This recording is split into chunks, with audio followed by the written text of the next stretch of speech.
We have a bunch of big breaking news out of Adobe. And on the AI Hustle podcast, we love talking about side hustles, ways to make money with all of these different AI tools. And I think Adobe is probably one of those products and companies that enables this more than anyone else. But today, they're getting some flack, and they have an announcement about some really cool new tech. So we'll cover both sides of the story. You know, we always want to be a little unbiased and give you the rundown. The big news is that they have a video generator coming, which is super exciting. If you've seen what's happening with OpenAI and Sora, you know that like these video generators are going to be amazing.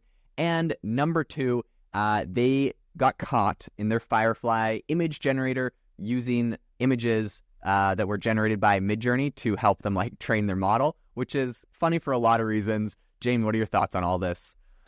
Yeah, well, first of all, I think these stories kind of, play together. The video generation thing, I personally am super excited about. I'm an Adobe Premiere user, and from the looks of the article it showed, it actually is, a built-in video generator into the Premiere software where you can tell it what you want. It adds a new layer, and then you can integrate it into your video seamlessly, which is absolutely amazing to me. So I don't know if it'll be like a plugin you have to pay extra for, or if they'll integrate it. But either way, on the post-production side of things, I think it's going to enable you to level up your game. I don't have Adobe After Effects or anything like that, but this would almost, in my mind, almost eliminate that need for After Effects. So really big things. They are an expensive software, though, so this may justify more in price increases. I don't know. We'll have to see. What are your thoughts on that piece, Jaden? So, I mean, first of all, I didn't even think about that. I bet this new feature, because they've announced this is going to roll out into Premiere, and the things that they've said it can do are in painting, video expansion, and then like generating things. So pretty much like if you have a video that's like zoomed in, you can like zoom it out, and it will just automatically generate and fill like a more zoomed out thing, which is really, really cool. We've seen this for images, now video, like crazy to me. This is so crazy, so cool.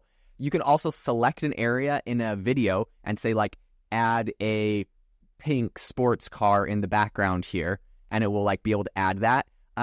We've again seen this for images, now it's coming to video, like so cool. So I think overall what something you said is like this might eliminate the need for After Effects. And so I wonder at what level this new feature getting rolled out into Premiere is actually going to cannibalize some of the things that are happening in the other Adobe suite, and if they're going to like cancel or delete any of their other kind of Adobe suite of products. It's an interesting problem because, they probably have thousands of people working on each of the Adobe products, probably 10,000, I don't know. And it's going to be interesting if there's a tool that comes on one that just like kills a couple of the others. Yeah, and I mean, then there's the other issue, which is kind of going to lead us into the next topic, and that is, where's this data where's it being trained from? What are the potential misuses of this? I know with Sora from OpenAI, they have a team of people trying to figure out how it can be abused and try to prevent that. Adobe's going to have to do the same thing, not to mention they already are kind of in some hot water with using Midjourney to train for their image generator. Jaden, where do you see this going? What issues do you see here? Yeah, so I mean, the big thing right now, of course, that's happening is everyone's giving them a bunch of flack. A bunch of researchers figured out that they're using it's 5% of their data set, but it's coming from Midjourney. And the problem is Adobe Firefly always kind of like pegged itself as like we're the enterprise ready AI image generator because we just train from our own image data set, so no one's going to get sued for accidentally taking the wrong stuff. Well, it looks like they're like it's kind of like in a gray area right now because it's Midjourney, so it's not necessarily that it was stolen from somewhere, but Midjourney stuff could have been stolen from somewhere. So there's that whole thing. Again, it's only 5%. So I think that there is an interesting there's probably an interesting reason for this. I know that in their own data set, they actually, for a while before they trained this, they allowed you to put AI images that you generated with AI into their photo library and sell those into like Shutterstock style stuff, Adobe's version of that. And so I wonder if that's where the 5% is coming from. So yeah, anyways, I think it's going to be really fascinating to see where that goes. Like, you can't really pull it out. I think it just, at the end of the day, it comes down to the fact that, like, some people are like, this is bad for Adobe and people aren't going to trust them anymore. It's like, who else are you going to trust? Like, OpenAI, Midjourney, they're just scraping the internet and not compensating anyone. Like, Adobe's the only one that actually tried to do that. So 5% slipped in, and now you're like, don't trust them and won't use them. Like, okay, don't use anything. That's kind of my, like, honest opinion. I think it's, like, funny and ironic, but at the same time, it's like, they've definitely been putting a lot of effort in. So 5% slipped in. I don't know. I would definitely probably cut them slack on that. Well, that's a good point too. I'm sure if they trained their AI off of the Adobe stock portfolio, and then by that point, hundreds of thousands of people have uploaded AI images from Midjourney. That makes sense to me how that could happen for sure. Yeah. But, the video one though, I mean that, I could see a lot of different, potential movie producers and people, directors getting upset. If you could just instantly make your video look color graded in a certain style, like to a certain movie director. I don't know. There's Wes Anderson, for example. If you said, like, make this look like Wes Anderson, and then it, like, grades it for you. I don't know. We'll see where it goes, but there's definitely could be some legal issues with that as well.